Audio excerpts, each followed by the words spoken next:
오늘 하루 이슈의 중심 최경영의 최강 시사.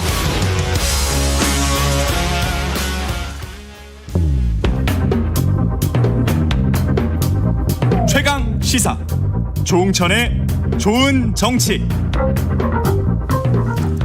네, 조응천의 좋은 정치, 정치의 뜨거운 현안에 대해서 더불어민주당 조응천 의원과 함께 살펴보겠습니다. 안녕하십니까? 예, 안녕하세요. 오랜만입니다. 의원님은 또 검사 출신이어서 예. 사실은 지금 정치 현안에 법률적인 게 너무 많이 걸려 있어서요. 글쎄 참 안타까운 일입니다. 예, 안타깝습니다. 근데 그 손준성 오늘 어제 사전 구속 영장이 청구된 이 소식부터 좀 여쭤봐야 될 것 같은데, 이게 공수처는 사전 구속영장 청구하면서 자신이 있었을까요? 어떻게 보세요? 공수처가 11월 5일 국민의힘 경선 전까지는 사건을 마무리 짓겠다고 그동안에 계속 얘기를 해왔죠. 예. 그래서 그 전에 사건을 처리를 하려고 계속 아마 출석 요구를 하고 노력을 했던 걸로 알고 있습니다. 근데 아마 손준성 검사 쪽에서 나가겠다 해놓고 펑크를 내고 그렇게 했던 걸로 알고 있고요. 그렇죠. 지금 입건된 지 40일이 지났거든요. 네네. 예. 그런 사이에 녹취록이 부분 좀 나가다가 예. 또 거의 풀텍스트가 또 다 나가고 김웅과 조성은 씨 간의 녹취록. 예. 네. 상당히 수사 기밀이 또 흘러나가는 그런 상황이고요. 그러니까 자칫 11월 5일을 넘기면 대선 전국에 또 개입한다 이런 오해를 또 살 수도 있고 하니까 좀 다급한 상황이었겠죠. 근데 자신들이 보기에는 이거는 분명히 범죄 구성 요건에 해당된다. 그리고 중하다라고 생각이 되는데 출석은 하지 않고 시일은 다가오고 자신들이 설정한 그런 시일은 다가오고 해서 더 이상 방도가 없었다. 그렇게 돼서 구속영장 청구라는 그런 강수를 선택한 거 아닌가 그렇게 생각이 됩니다. 송 검사는 계속 10월 20일에 나오겠다고 했다가 또 연기해서 11월 2일이나 11월 4일에 나오겠다. 이것도 어떻게 보면 경선 일정을 고려한 건가요? 어떻게 보세요? 제가 송 검사를 잘 알지도 못하고 얘기를 하지 못해서 뭐라고 말씀드리긴 못합니다만은 언뜻 생각을 하기에는 만에 하나 가정을 하자면 윤석열 후보가 지금 관련이 돼 있는 사건 아니겠습니까? 예. 윤석열 후보가 국민의힘의 대선 후보로 선출이 된다고 가정을 했을 때 11월 5일 날 가정을 했을 때 대선 후보 제1야당의 대선 후보가 관련된 사건입니다. 그 사건에 대해서 역시 마찬가지로 공수처가 그러면 제대로 수사를 할 수 있을 것인가 라고 하는 의구심이 또 들 수밖에 없겠죠. 그러면 손준성 검사의 입장으로서는 자기는 간접적으로 보호를 받을 수 있다는 그런 혜택을 보게 되네요. 할 수가 있을 겁니다. 그래서 자꾸 늦추고 11월 2일, 4일이라고 하는 것이 그때는 출석을 해봐야 처리가 잘 안 될 것이고요. 또 11월 2일, 4일 얘기를 하고 과연 그때 나갈 것인가. 또 연기할 수도 있고. 또 연기할 수 있고. 그러면 11월 5일 이후에 출석을 하겠다라고 할 수도 있는 것이고요. 그러면 결국은 사건 출석 자체가 굉장히 뒤로 미뤄질 수가 있고 그러면 사건이 완전히 미뤄질 수 있는 그런 상황으로 될 수가 있는 거죠. 김웅 의원 같은 경우는 국회의원이니까 회기 때문에 계속 연기를 하는 거는 이제 합법적인 것이고, 그러면 계속 이렇게 시간을 끌 수 있나요? 김웅 의원 같은 경우는 이번 주에 소환할 예정이라고 했었는데. 회기 중에는 조사를 하려면은 본회의 의결이 필요하긴 한데 그렇더라도 방탄이라는 얘기를 듣기 싫어가지고 최근에는 의원들이 제발로 수사기관에 가서 조사받고 그런 식으로 계속 했었습니다. 그랬죠. 예. 네. 다만 지난주까지 모든 상임위가 국정감사 기간 중이었습니다. 예. 국정감사라는 것은 뭐 학교로 치면은 뭐 기말고사 혹은 뭐 중간고사 기간이잖아요. 예. 그러니까 그 기간 동안은 사실 뭐 정신이 없습니다. 그렇죠. 예. 그거는 뭐 좀 이해를 해줘야죠. 국정감사 기간은. 예. 다만 이제 상임위의 국정감사 기간이 끝났는데 모르겠습니다. 김웅 의원이 뭐 겸임상임위 예를 들어 뭐 저 정보위나 운영위 여가위 뭐 이런 겸임상임위는 아직도 이제 국감이 진행 중인데 예, 거기에 소속돼인지 모르겠지만 국감이 끝나면은 사실은 이제 뭐 회기 중이다라고 하면서 불출석하는 거는 조금 최근에 우리 의원들의 그런 태도하고는 조금 안 맞는 것 같기는 하죠. 명분이 약해지지 않는다. 네. 약해지지 않는가 그런 말씀이셨고 이재명 지사와 이재명 후보와 관련된 대장동 의혹 관련해서는 초기에는 이제 초과이익 환수와 관련해서 배임이 아닌가 그런 쪽 국감에서 특히 이제 그런 이야기를 많이 했었죠. 최근까지 계속 최근까지도 그랬었죠. 네. 그랬다가 어제 이제 그 황무성 사장이 떠나는 상황에서 어떤 유동규 또는 그 이상의 어떤 사람들이 개입한 것이 아닌가. 그래서 사퇴를 종용했다면 직권남용이 아닌가. 이런 이제 야당의 주장 그리고 언론의 보도가 있었는데 이 부분은 어떻게 보세요? 제가 뭐 그 부분을 자세히 방송을 직접 자세히 보지 않아 가지고 간접적으로 이제 뉴스만 통해서 간접적으로 보긴 했습니다. 초과이익 환수 부분을 먼저 말씀을 드리면 사실은 저는 뭐 법률가 출신으로서 먼저 이제 고정이익을 딱 정해놓고 그때 당시에 부동산 경기로 봐서는 7대3 정도로 그 성남시가 먼저 고정이익을 취득하기로 그렇게 틀을 짰던 거거든요. 거기서 초과이익을 환수하지 않았다. 그런 특약을 넣지 않았다. 이게 배임이다. 이건 애시당초 말이 되지 않는다는 걸 국감 기간 내내 저희들은 얘기를 했었고 또 제가 아무리 생각해도 이거는 배임이 될 수가 없는 거였어요. 법률가로 생각해도. 그래서 처음부터 의구스러웠던 것이 검찰이 유동규 구속영장에 배임 혐의가 포함되게 그렇게 구속영장을 쳤다는데 이거 뭐지? 이거는 안 되는 건데? 그래서 내가 모르는 다른 배임이 있나 보다 라고 했는데 결국은 그 배임이 없어지고 없다는 거예요. 그럼 이거 기소 안 되는데? 근데 결국은 그게 빠졌잖아요. 빠지고 이제 뇌물수수만 했죠. 뇌물은 뭐 주고받은 거니까 그건 뭐 우리가 알 수가 없는 거니까요. 근데 배임은 그 자체로 이거는 범죄를 구성하지 않을 건데 이걸 어떻게 구속영장을 했지? 참 희한하네 했는데 역시 빠졌어요. 근데 그걸 가지고 계속 국감 기간 내내 어쨌든 야당은 그걸 가지고 주장을 하고 우리 이재명 후보를 추궁을 하고 그렇게 했었습니다. 뭐 국감 기간 동안 뭐 그게 굉장히 이슈가 돼 있었죠. 그런데 뭐 나름 잘 방어를 했었는데 별로 보도는 되지 않고 뭐 최근까지도 초과이익 환수 조항 그게 뭐 제일 뜨거운 걸로 저는 알고 있었는데 갑자기 황 사장 그 팔비 들어가지고 뭐 내보냈다 지금 그런 거잖아요. 그렇죠.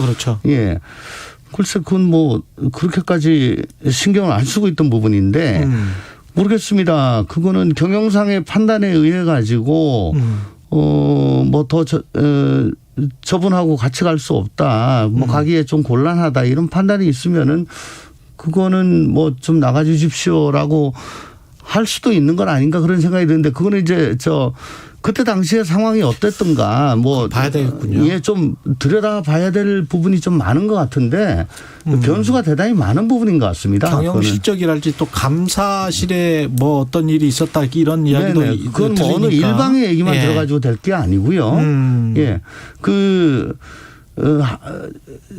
관리자 이상으로 가면요. 예. 가면은 거치가 꽉 딱 임기에 정말 절대적으로 보장되는 게 아니거든요. 공무원만 하더라도 1급 예. 이상 공무원은 그냥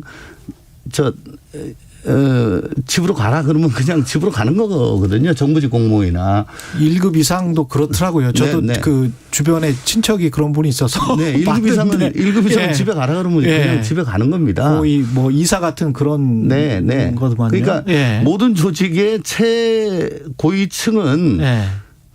항상 그 정보적인 책임까지도 지는 겁니다. 그래서 그런 면이 있기 때문에 예. 이 양쪽의 주장 또 지금까지 드러나지 않았던 것들이 뭐가 있는지를 좀 더 세밀히 살펴봐야지만 이건 판단이 가능할 걸로 보여집니다. 근데 윤석열 후보도 그렇고 이재명 후보도 그렇고 이게 대선 전까지 이분들의 법률적인 어떤 이슈가 정리가 다 될까요? 어떻게 보십니까? 정말 참 국민들로서는 화딱지나고 답답한 상황이죠. 그렇죠. 그렇게 검찰에 대해서 불신하고 저거 안 되겠다라고 양당이 틈만 나면은 자신들의 처한 입장에 따라 가지고 그렇게 했는데 평가절하를 하다가 막상 또 큰 판을 앞두고서는 검찰이 결정하게 되는. 네, 다음 대선을 그 결정권을 또 수사기관한테 넘겨준다는 거. 그게 참 답답하고 안타까운 일이죠. 그렇지만은 이 검찰도 혹은 경찰도 이걸 최대한 빨리 신속하게 그리고 명쾌하게 결정하지 않으면은 그 조직들도 결국은 역효과가 이제 앞으로 계속 내내 남아가지고 또 다음 정권에서도 이번 정권에서 있었던 뭐 수사권 조정이라든가 뭐 사법개혁이라든가 이런 있겠죠. 것들이 또 계속 남을 거예요. 아니 최선을 다해가지고 빨리 끝내고 국민들이 제대로 판단하실 수 있도록 자기들의 역할을 최대한 빨리 명확하게 끝내는 게 필요하다고 봅니다. 그리고 우리 정치권도 이 분리를 떠나가지고 제발 수사기관 사법기관에 힘을 빌려서 어떻게 자기들에게 유리한 형국을 만들겠다 하는 생각을 좀 안 했으면 좋겠어요. 창피합니다. 제발. 그렇죠. 예. 네. 그런 측면에서 어떻게 보십니까? 야당이 요구하는 특검은 만약에 명확하게 뭔가가 다 됐으면 좋겠는데 되지 않으면 어떻게 해야 되는 건가요? 고발 사주도 그렇고 이 대장동도 그렇고 이 고발 사주는 뭐 공수처의 몫이긴 합니다만은 제발 역지사지 좀 해 주시라라고 야당한테 말씀드리고 싶어요. 예. 지금 대선이 넉 달 반 남았죠. 예. 넉 달 반 남았습니다. 대선만 남기지 않았으면 특검 아니라 특검 할애비라도 해야 된다. 좋습니다. 예. 오케이. 근데요. 지금 특검법 합의하고 특검법 만들고 특검팀 구성하고 사무실 구하고 하는데 2달 걸리고 특검 수사하는데 2달 넘게 걸리고. 2달이나 걸리는군요. 그 과정이. 그 2달 걸려요. 또 수사하느라고 2달 걸리고. 그러면 3월 9일 날 수사 결과 발표하면 다행이에요. 그러면 특검 대선 기간 내내 특검 뭐 수사한다 어쩐다 저쩐다 누구 소환했다 압수수색했다 누구 영장 친다. 이걸로 도배를 할 건데요. 역지사지 좀 해 주십시오. 예. 이거 대선 치르려고 하는 겁니까? 이거 뭐 아니면 수사하면서 그냥 정권 그냥 달라고 하세요. 그렇잖아요. 왜 아니 페어하게 캠페인을 해야지.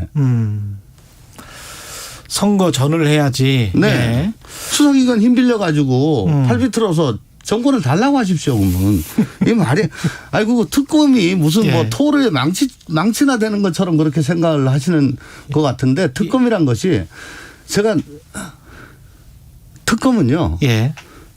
검찰이 한 뭐 군단 좀 된다면은 특검은 대대급입니다. 경력이. 결국 일하는 것은 검경에서 파견 나온 특별수사관 30명, 40명 밖에 안 돼요. 어차피 그 사람들이 한다. 그리고 수사 범위도 딱 한정돼 있고 기간도 60일, 70일입니다. 그래서 수사력이 전력이 정규 검찰에 비해서 굉장히 약해요. 그래서 항상 보면은 검찰이 하고 났는데 이거 무의진하다, 저거 부족하다, 이거 좀 빠뜨린 거 아니냐 했을 때 낙곡 줍는 걸로 특검이 이때까지 해왔습니다. 아. 네, 처음부터 전면적으로 들어가가지고 이걸 감당을 못해요. 예. 그리고 현재로서는 보세요. 뭐 초과 이익 가지고 막 떠들다가 또 지금 방금 앵커께서 말씀하신 황 사장. 예. 뭐 직권남용. 예. 예. 그러면 애초에 이게 특검 수사범위 없었습니다. 그렇죠. 그럼 수사를 못해요. 이거. 아, 특검 수사범위 정해져 있는 거군요. 예. 법률로. 그러고 보면 50억 클럽이랄지 이런 것들도 지금 별 이야기를 안 하잖아요. 그러니까 이게 가다가 계속 가지를 지금 치고 있는데 특검하고는 맞지가 않는 사건이에요. 그러니까 특검이란 것은 항상 정규 검찰이 수사를 하고 예. 거기서 떨어진 낙곡들을 줍는 걸로 하는 거다. 이 민주당 이야기 좀 해보면 지금 이낙연 전 대표하고는 만났어요. 상임 고문도 제안했다고 네. 하고 이게 원팀으로 가는 어떤 교두보는 마련한 것 같은데 네. 어떻게 보십니까? 원팀이 가능하겠습니까? 뭐 1, 2개월 지나면 어떻게 보세요? 아, 그럼요. 예. 이낙연 전 대표가 어제 그 이낙연 그 김종민 의원이 그랬나요? 뭐 지금 당대표하고 동격으로 상임선대위원장 맡는 것도 모양이 뭐 그렇게 뭐 썩 좋아 보이지는 않는다. 뭐 단순히 뒷받침 역할을 해주는 게 아니고 상임 고문이란 예. 것이 막혀 있는 거 푸는 역할을 할 것이다. 그러니까 이 국무총리까지 여기만 그렇죠. 원로란 걸 또 감안을 우리가 좀 할 필요가 있고. 그렇습니다. 예. 제가 또 이건 후보한테 직접 들었던 얘기인데 지금 이낙연 전 대표뿐만 아니고 그쪽 캠프 인사들 또 그쪽 캠프뿐만 아니고 또 뭐 정세균 캠프라든가 뭐 추미애 캠프라든가 나머지 다른 캠프 쪽 인사들을 최대한 극진히 예우해서 예. 잘 모시려고 전면에 배치하고 중용하려고 그렇게 지금 마음을 먹고 있더라고요. 그렇군요. 네. 국민의힘도 경선 레이스가 막판인데 그 막판에 지금 윤석열 후보가 전두환 옹호 발언 논란, 개사과 사진 논란 뭐 여러 가지가 있습니다. 그러면서 어떤 여론조사에서는 지금 홍준표 후보가 앞선다. 당 내에서도 뭐 이런 여론조사도 있고 그런데요. 그럼에도 불구하고 계속 확장을 하려고 하거든요. 이제 차츰차츰 국민의힘도. 김종인 위원장도 뭐 11월 5일 이후에는 등판할 것 같고 어떻게 보십니까? 국민의힘은 윤석열 후보가 최종 후보가 될까요? TPO란 게 있죠. TPO. Time, Place, Occasion. 예. 옷 입을 때 하는 얘기입니다. 그렇죠. 예. 그 시간, 장소, 경우에 따라 가지고 옷을 잘 맞춰 입어야 된다고. 그렇죠. 근데 그게 곧 옷에 한정된 얘기가 아니고 언행에도 전 해당된다고 봐요. 예, 그렇습니다. 예. 특히 그 국가 지도자가 되고자 하는 사람은 TPO를 잘 가려야 됩니다. 저작거리에서 막걸리 마시면서 하는 얘기를 공식 석상에서 정색해 가지고 하면 안 돼요. 예. 그 전두환 발언이 저는 그렇다고 생각합니다. 약간 좀 그렇게 저도 느꼈어요. 네. 예. 한두 번은 실수인데요. 예. 그거 거듭되면 실력이에요. 그렇죠. 예. 부정식품도 먹을 수 있다. 뭐 거듭되면 실력입니다. 예. 그 실력이 없는 게 확실해지면 그 실격이에요. 그 실격 당하기 싫으면은 정말 진정성 있게 반성을 하고 사과를 해야 되거든요. 예. 근데 그 사과가 건성으로 빌면서 뒤로는 막 비웃으면은 예. 이건 대약이 무효입니다. 사실은. 그렇죠. 요번에 예. 개사과 같은 거는 저는 굉장히 이거는 안 좋다고 봅니다. 이 흐름이 예. TPO에서 안 맞는 것부터 진정성이 없는 것까지. 예. 그래 국민의힘도 막판에 뒤집힐 수 있다. 그렇지만은 예. 그렇지만